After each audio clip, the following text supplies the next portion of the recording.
Hey, what is up, everybody? Thanks for joining us on the Daily Drive. I'm Mike Bro, and today is a special day for our family. Our daughter and our two granddaughters were all born on this day. And the oldest granddaughter is graduating today with her degree in teaching. So if y'all are listening today, we love you and we're so grateful for you. And that goes for all of you, too. We're so grateful for the way you want to pursue a relationship with God and that you would give us just a few minutes here each day on this podcast. We've been going through the book of Acts in the New Testament section of the Bible, and we are in chapter 12.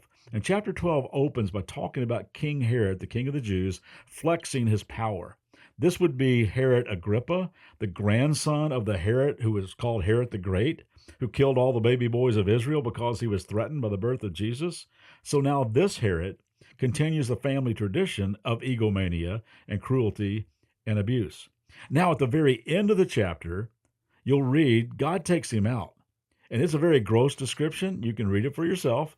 And God doesn't deal with him because of his persecution of the church, but because he basked in the praises of the people who were claiming that Herod was a god. And God says, okay, that's enough. But here's how the chapter opens. It says this: It was about this time that King Herod arrested some who belonged to the church, intending to persecute them. He had James, the brother of John, put to death with the sword. Now, James was one of the original 12. He and his brother John were former fishermen with their dad named Zebedee, and we don't know why, but Herod saw James as a threat, and he has him killed. Verse 3: When he saw that this met with approval among the Jews. Now, when you see the title of the Jews, not talking about the common people, but the high-powered, corrupted Jewish leaders, when he saw that this met with approval among the Jewish leaders, he proceeded to seize Peter also. You know, being addicted to approval is a terrible way to live your life. I've been there. Being consumed with like how many followers you have and how many likes your post received and who liked it and who shared it, and being not just encouraged but motivated by applause, to base your worth on what people are saying about you, and you're always checking opinion polls and all that stuff just jacks with your identity. It will lead you to some really unhealthy thinking. And we can start to do whatever we have to do to get people to affirm us, applaud us, accept us, include us, admire us, respect us, and like us. It reminds me of a quote by the enormously insecure Michael Scott of Office fame. He said, "Do I need to be liked? Absolutely not. I like to be liked. I enjoy being liked. I have to be liked. But it's not like this compulsive need to be liked, like my need to be praised." I mean, there's a little of Michael Scott in all of us, right? And when we head down that road, we often end up striving and people pleasing and approval seeking. And we fail to put up any boundaries. We will compromise our beliefs. We'll stay in toxic relationships and we'll start powering up or cowering down and enabling and exhibiting codependent behavior. And many of us have lived this. And we know that it's an exhausting, anxious, afraid, uneasy, shaky, sometimes depressing way to live your life. I like how Lecrae puts it. If you live for people's acceptance, you will die from their rejection. Proverbs 29:25 says it like this: The fear of human opinion disables. Trusting in God protects you from that. Another version calls people pleasing a snare or a trap. And once you're in it, man, it's hard to break out of it. And Herod was living right in the middle of it. So after the execution of James brought him applause, it's like, well, if you like that, watch this. I'm going after the leader now, the main spokesperson. I'm going to arrest Peter. So he has Peter arrested, and he puts him in prison where he is guarded by 16 soldiers. A little overkill, you think? But he wants maximum security on Peter because the plan is to bring him out for a public trial when the largest crowd of the year would be in town during the Passover, the same time frame that Jesus was tried and executed. Let me just read, starting with verse 5.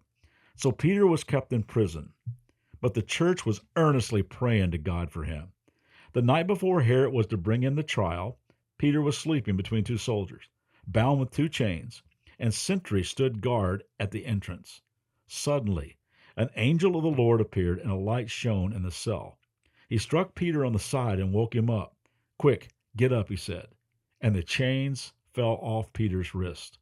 The angel said to him, "Put on your clothes and your sandals." And Peter did so. Wrap your cloak around you and follow me, the angel told him. Peter followed him out of the prison, but he had no idea that what the angel was doing was really happening. He thought he was seeing a vision. He thought he was dreaming a dream. They passed the first and second guards and came to the iron gate leading to the city. It opened for them by itself, and they went through it. When they had walked the length of one street, suddenly the angel left him.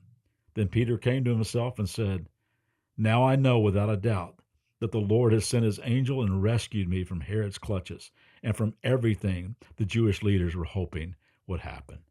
So Peter, he heads over to Mary's house.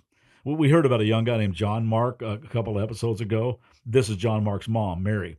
And lots of people come over to her house to pray for Peter. I mean, can you imagine the fear? I mean, first of all, there was Stephen. He gets stoned to death. And then James, one of their leaders, gets executed with a sword. And now Peter's arrested. And he's awaiting execution.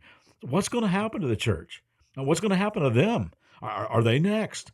So they're huddled up in this house, and they're praying. And Peter comes and knocks on the door. And one of the servants, a girl named Rhoda, goes and asks, "Who is it?" He said, "It's Peter."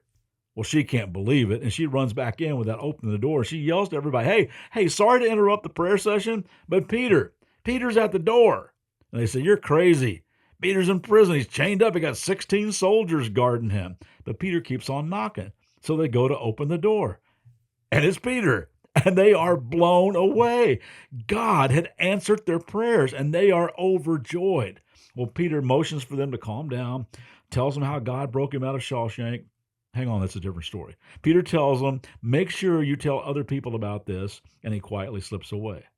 Well, the next morning, panic and pandemonium breaks out at the prison because Peter, he's gone. He's vanished. He's somehow escaped. Have you ever worked for a boss who had a hands-on leadership style? Well, Herod has a heads-off kind of leadership style. And since this is a bad reflection on his leadership, Herod has all these incompetent guards executed. I told you approval seeking would lead you to do some horrible things.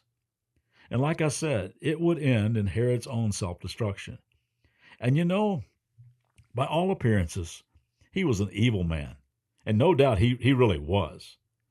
But I also see this man as someone with deep insecurity, because that's how it starts. Most people who seem to have huge egos are actually very insecure people. And that insecurity, that's what drives them. And that's what eventually leads them to do some horrible, unspeakable things. Don't let that be you. Don't let the approval and applause of other people drive your life. You're approved and applauded by heaven. You are accepted by the one who matters most. Take those insecurities to him and let him speak truth to your soul, that you are cherished, you are chosen, priceless, treasured, gifted, and deeply, deeply loved. I pray that you will live out of that certainty today. And I'm praying that you will feel God's pleasure and approval, because it's enough. I'll see you back here tomorrow. Have a great day.